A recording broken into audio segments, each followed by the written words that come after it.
Hello and welcome to this WARR Media special. I am Saul, joined by my co-host and WARR contributor Anthony Pizana, and our special guest today, Zack Arnold, associate producer of the hit series Cobra Kai and CEO of Optimize Yourself.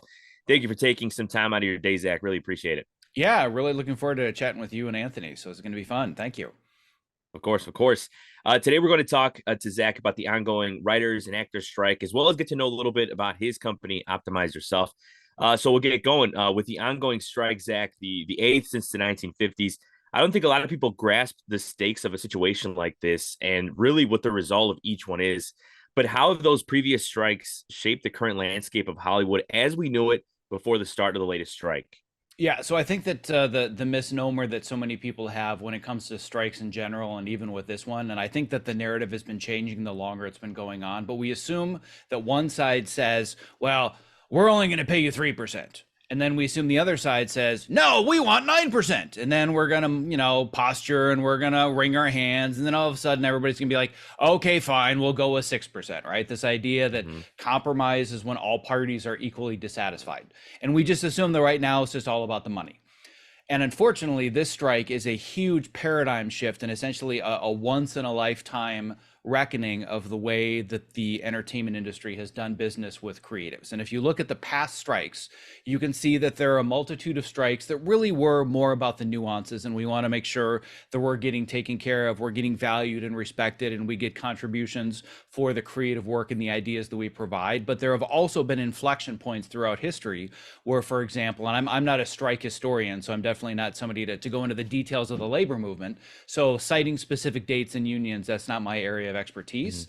But there are certain strikes where they said, we want health and pension, not we want more. It's like, we just want to get health care, or we want to have residuals for home video. When we go from there's only broadcast residuals or film residuals to now there's this thing called a VHS tape and people are watching movies at home, we want a cut of that. So there have been these paradigm shifts throughout history for various technologies, and AI is really driving the biggest seismic shift alongside these streaming models. So the really big difference between just the home video model or even the current model that we had with basic cable or kind of these second syndication rights is that when it comes to streaming, what people don't realize is that the creatives are all but completely cut out of that process. And the perfect example would be what's happening right now with Suits on Netflix. So Suits has now broken all kinds of rating records for being the most watched show ever that was acquired in its second run. So Suits originally aired on USA, and it aired during the Blue Sky Network days when I also worked on USA on the show Burn Notice. So I know a lot of the same people working on that show, and there's a lot of overlap. And if you're a writer on that show, for example, you would get paid per episode. And then every time that show re-aired as a rerun, whether on USA or on other networks, you get a residual payment. If you talk to any of the writers, for example, that worked on Suits, they're literally getting nothing for the fact that Suits is now one of the biggest shows on Netflix and is the most watched acquired show in history. That's the fundamental problem with the business model as we know it, is that nobody's figured out how to make streaming both profitable for the studios and make sure that the creatives are cut into the process and they're valued and respected for their contributions. That's enough in and of itself for this to be a once in a generation inflection point. And oh, by the way, the technology is available where we could potentially replace all of you, right? So that just throws gasoline on an already raging fire, where now it's not just a matter of we want to make sure we're compensated for our contributions. It's we still want to contribute, right? So there are all these factors that are happening simultaneously when it comes to, for example, the writers looking to get minimum staffing or the actors looking for protections for self-tapes and whatnot. Those are more the nuances of the craft. But really the two foundational inflection points that we're talking about are revenue share in the streaming world and whether or not we get to participate in the future of creativity because of the introduction of AI. Oh, that is like such a great talking point.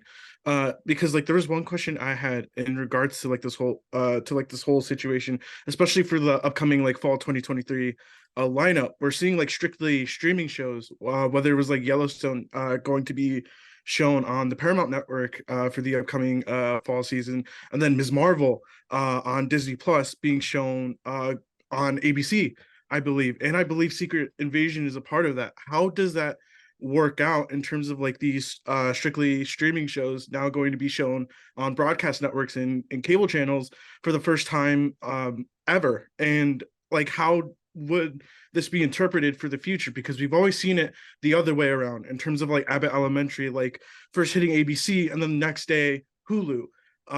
It's something that I don't think has really been discussed before, that I've seen at least. Yeah, and I'll be the first to let you know I've never been in one of the boardrooms or executive meetings where they're figuring all this out, but I have a feeling that it looks a little bit like a clown car right now. I think it's a bunch of executives saying, "Oh my God, we need to put something new on our channels. Oh, let's steal this, let's take that." So if there's any sense of they're trying to figure out this new business model and this is all calculated, I'm pretty sure this is just a bunch of squirrels running around a room. I don't think anybody really knows how to manage this new world of streaming content. And I think right now it's a matter of we need to plug the holes as quickly and as desperately as we can.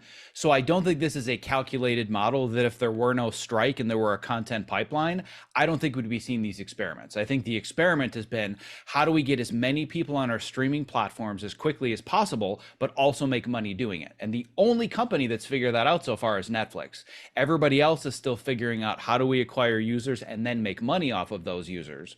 And I don't think anybody thought, oh, I know what we'll do. We'll take our biggest flagship shows on our streaming platform and we'll steal them from that audience and we'll put them on the network. They're doing that just because they need to find some way to triage and they need to stay above water. That's my interpretation. Again, I've never been in the boardrooms, but I don't think these are highly calculated decisions with long-term outcomes.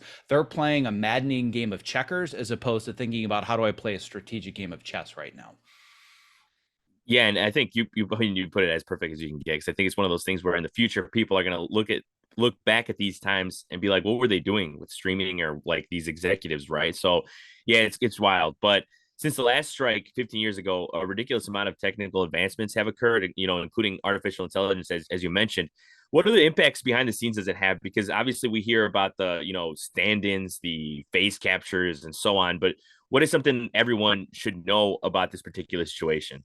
Yeah, so the first thing I think that everybody needs to know that's not really into the nitty gritty of how the industry works or how the technology works is that this is a very, very real danger.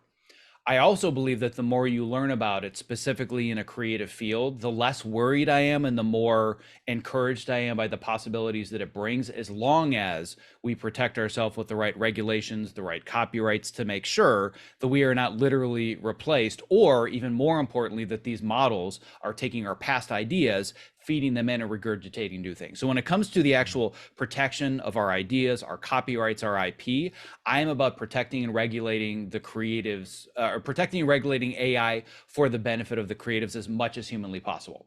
But I'm also not doom and gloom that I think we're all going to get replaced tomorrow by the edit button or by the compose button or by the rotoscope button. I think that there's a lot more nuance to it than that. And when it comes to those that are in creative fields that solve more complex and nuanced problems, I don't think we have anything to worry about.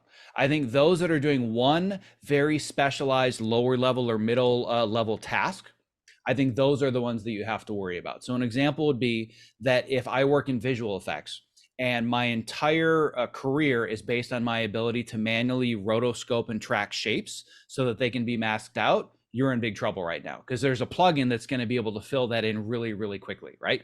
For example, Photoshop already has this ability to take a picture and extend it beyond the borders and fill that space. So if that's what you did manually, you're probably not going to do that anymore. Does that mean you're no longer going to be a graphic designer or a photographer or a visual effects artist? No, it just means that you need to diversify the different skills and tools that you use to be able to tell visual stories. From the editor perspective, for example, we're now at the place where, let's say that we have 3 people sitting at a table and it's shot with 3 or 4 cameras, sitcom style. You can press the edit button and it's going to do a fairly usable line cut. And a line cut is basically if you were on stage live, you're just hitting the camera 1, camera 2, camera 3, right? Those are watchable, but they're not really good and they lack a lot of nuance. But the ability to create a line cut via AI, that's here. So if that's the only thing you do, you're in trouble. However, if that's just one stage of your creative process, it's going to make that process easier so you have more time to focus on the complex creative parts.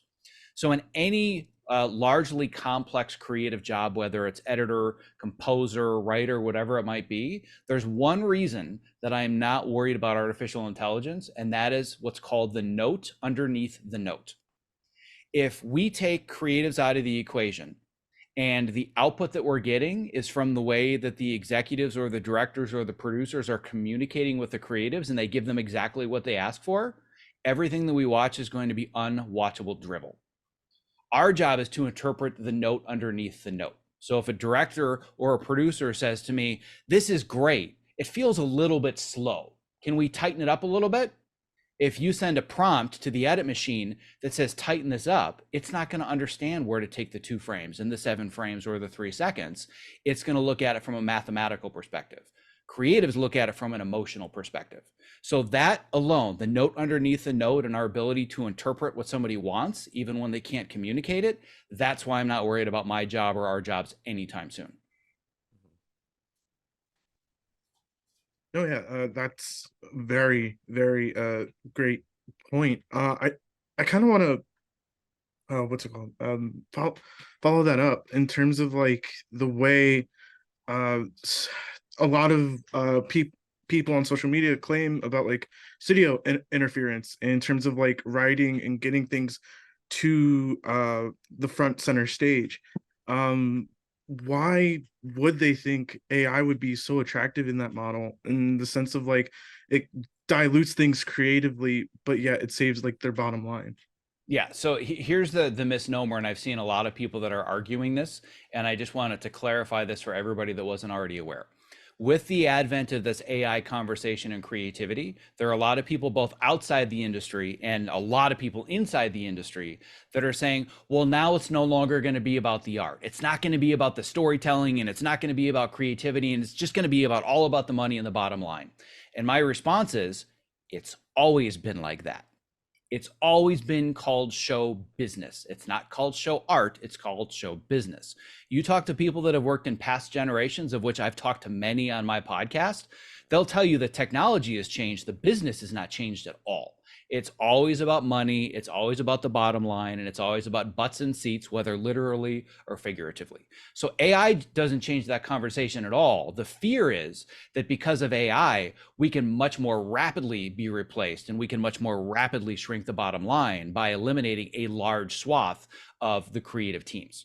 But it's not a matter of all of a sudden we have to worry about what's going to happen to creativity in the creative process.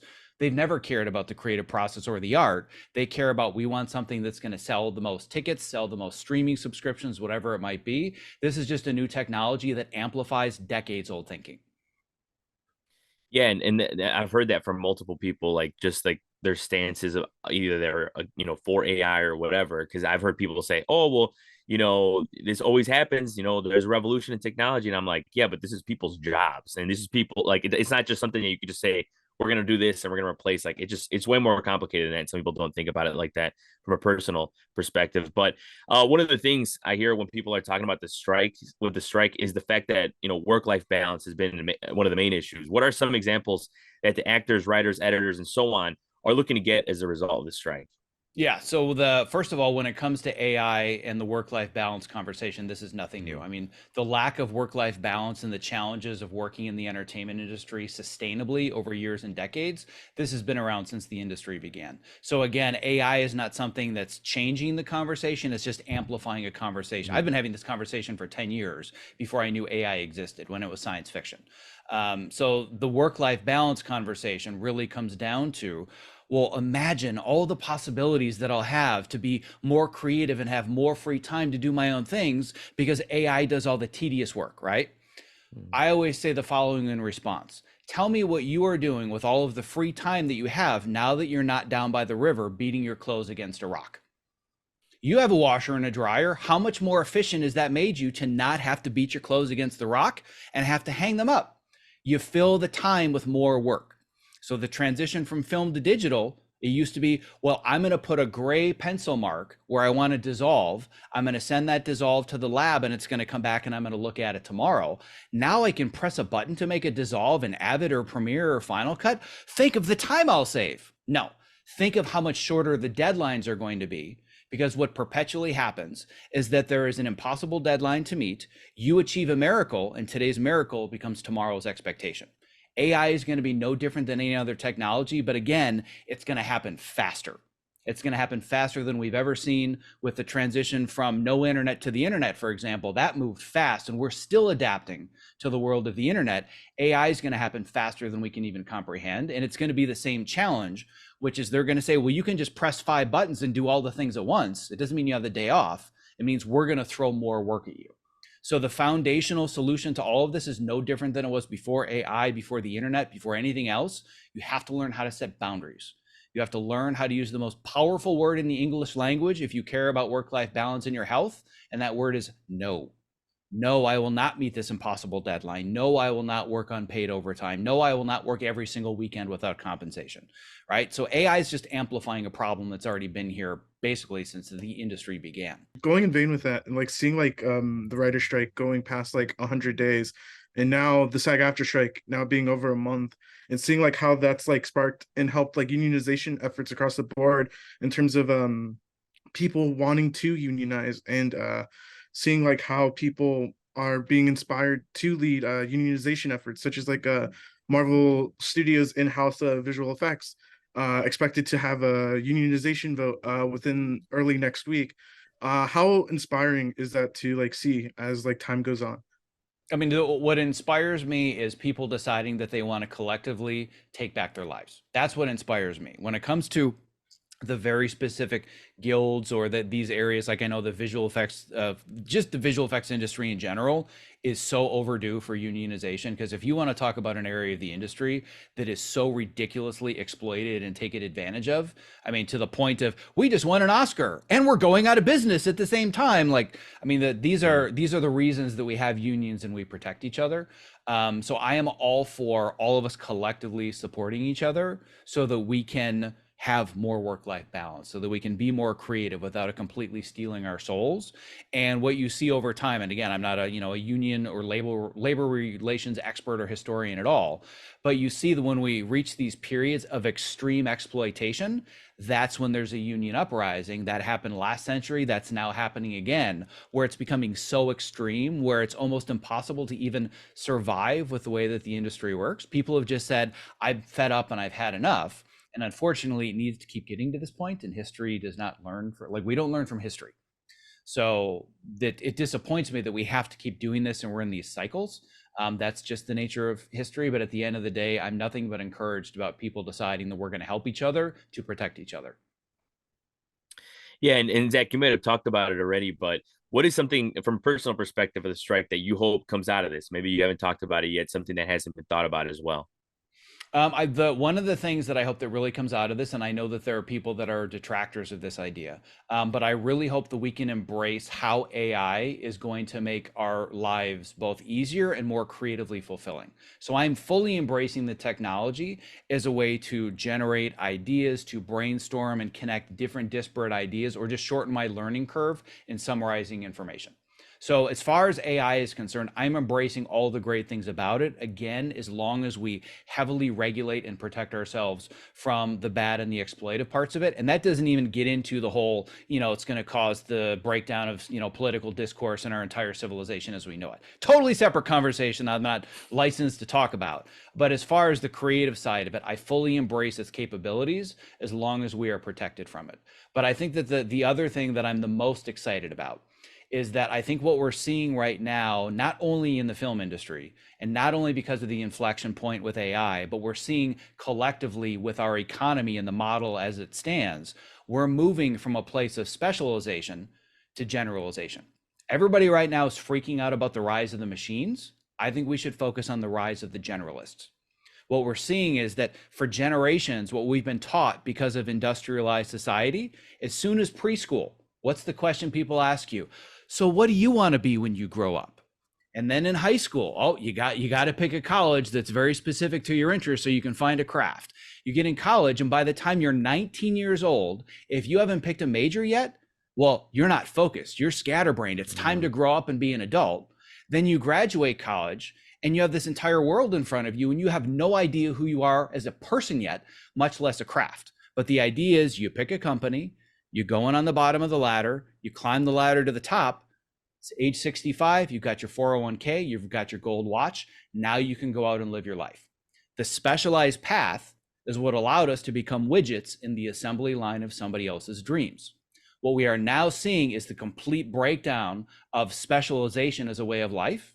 And I firmly believe that a generalized life, where you can be a specialist in one key area and diversify that skill set to a multitude of different areas, that just creates a more fulfilling life. So the thing I'm most excited about, and I hope we look back in 10 or 20 years, say, can you believe how crazy it was when we only did one thing and we had to pick a major and we had to work for one company? Like, that was just the dumbest thing ever. That's what I hope comes from this, and we can have that conversation in 20 years. No, that definitely is such a great point in terms of like wanting to be able to diversify skill sets. I think that's like something like we've been like seeing in general since the 21st century, like just like wanting this idea to like diversify and like, hey, I can do more if I'm able to, but I really just want to go into like this one craft.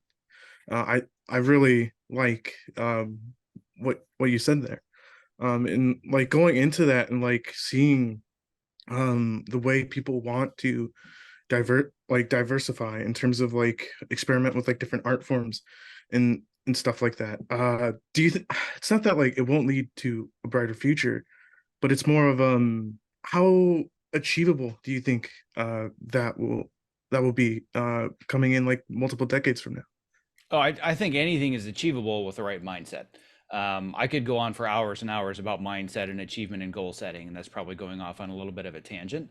But I think the most important thing for people to realize, even though it feels like everything is out of control right now, and a lot of it is, what's within our control is defining what is our identity going forwards. And if your identity is, I'm an avid media composer editor, your identity is in big trouble right now. If my identity is, I'm a line editor for multi-camera television, your identity is in big trouble. But if your identity is, I'm a creative storyteller that wants to inspire minority groups to achieve their goals, well, guess what? You've got a long and bright future. And the question is, how do I use that one specialization, that one calling that I have, and how do I diversify my skill sets? So for you, for example, my guess is you're not only a podcaster for a living, right? Is WARR Media the only thing you do all day, every day? Is it your entire existence? Does it pay all your bills and support you and everybody in your family?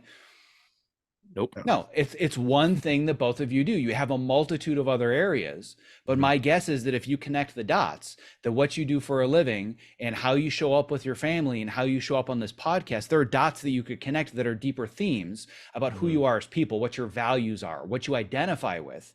Those are the things that we get to double down on right now, as opposed to, I went to school to learn the trade of rotoscoping and tracking visual effects and wire removal. If wire removal is your identity, you're screwed right now. But if it's, I'm a visual artist, if I'm a visual artist that inspires people to be drawn into other worlds, well, rotoscoping is not how you're going to do it anymore, but you can find a way to take that calling and do it in other fields. That's why I'm so excited. But with this excitement comes tremendous uncertainty and fear, because we're at the very top of the hype cycle right now. I don't know if you're familiar with it, but there's something that's called the Gartner hype cycle.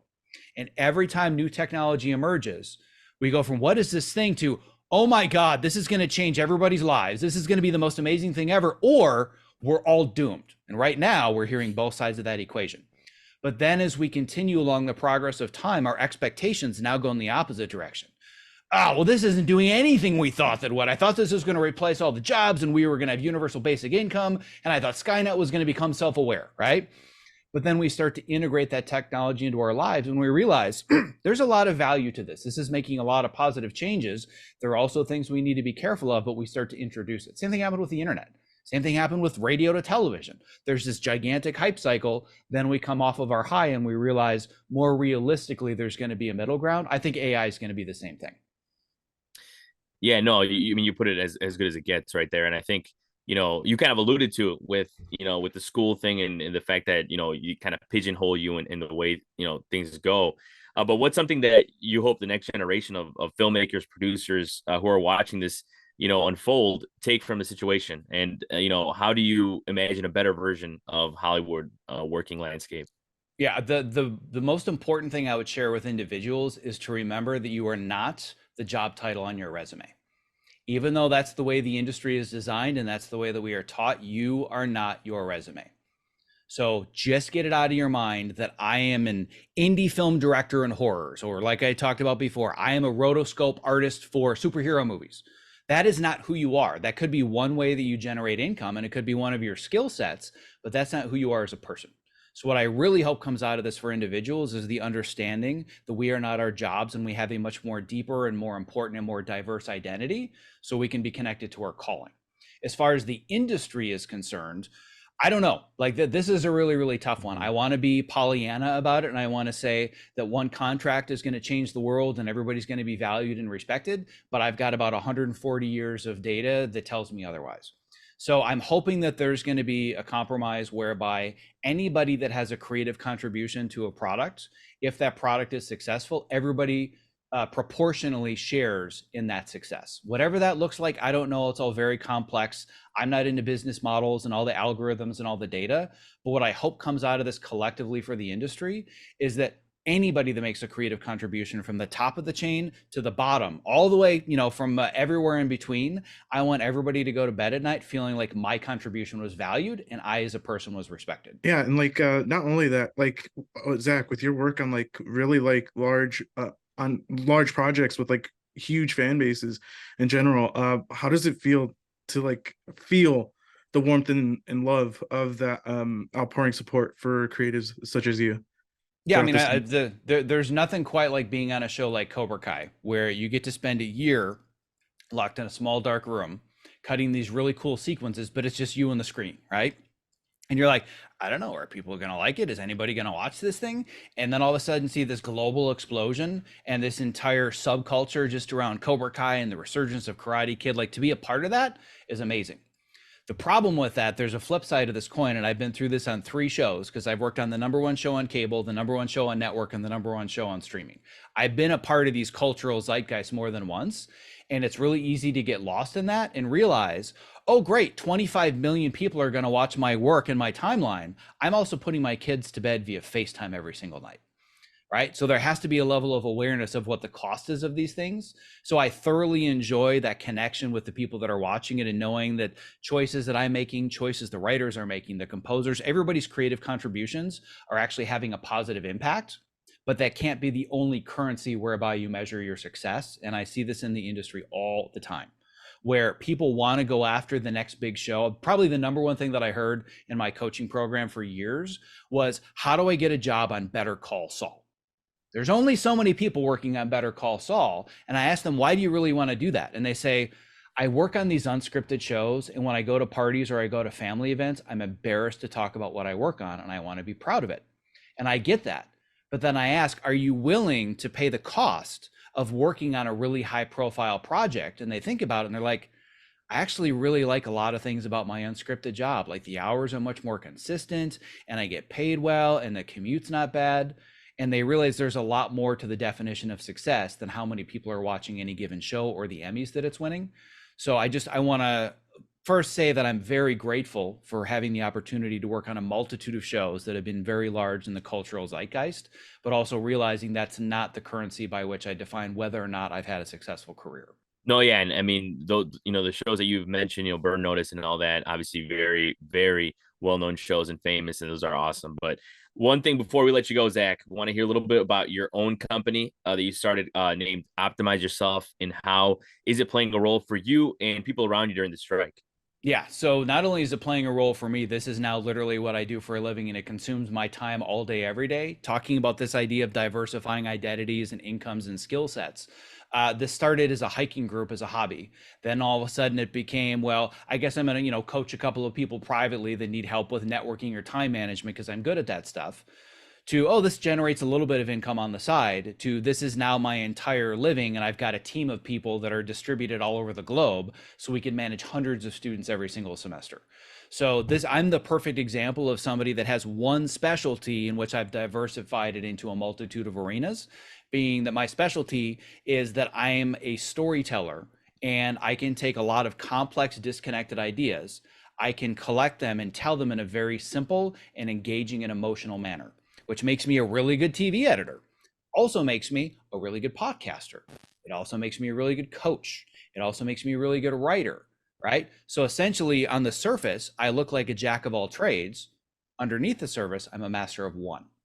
So it's no longer jack of all trades, master of none, it's master of one. And what I help my students do is better understand, what is it that I really want to do? What is my calling and why is this important to me? Then I help them better understand, what are the things that are stopping me, really understanding the obstacles in their life, realizing that for the most part, the thing that's standing in everybody's way, spoiler alert, is you. It is yourself. It is all the noise and all the chatter in your brain. And once you work through what's stopping you, where do I put my focus? Where do I put my attention next? And how do I get started? So I can teach them time management. I can teach them energy management so they can start taking action consistently, turning that success into a habit, but then making sure that we don't get so incredibly lost in all of our success and moving forward so that we don't reflect on where we came from. And throughout that process, especially the process of diversifying your identity, there's a whole host of skills that make us uniquely human, none of which were taught in schools. Time management, financial management, networking, communication, right? There are these skills that I believe that at least in our lifetime, I hope, AI is not going to figure out how to replicate. So those skills that make us uniquely human and make us irreplaceable creatives that nobody taught in school, those are the skills that I teach in the Optimize Yourself program. No, yeah, I mean, you've said a lot that has really taught us a lot about the strike, whether it be, you know, what's going on behind the scenes, as well as just stuff that everybody can take into their everyday lives. So really appreciate it. And then you did mention you have a podcast. So what is the podcast and where can everybody hear it? Yep, easy enough. Just go to any podcast app of choice or do a search for Optimize Yourself or do a search for my name. I've also got a website with all kinds of blog articles. I've got a weekly newsletter. And then, of course, I've got the coaching and mentorship program. I'm doing monthly workshops. I've got classes for the semester. So anybody that's looking to learn all of these skills, they can dive much deeper into them. So either search on your podcast app of choice for Optimize Yourself, or they can just go on the web to optimizeyourself.me. All right. That's a good place to wrap things up. Want to thank my co-host, Anthony Pizana, as well as our special guest, Zack Arnold. Hopefully everything gets resolved soon and everyone gets what they deserve. Thanks for coming on, Zack. Really appreciate it. Yeah, and I appreciate the opportunity to share my ideas. Thanks to both of you. Of course, Saul Rodriguez and WARR Media. Thanks for watching, everybody.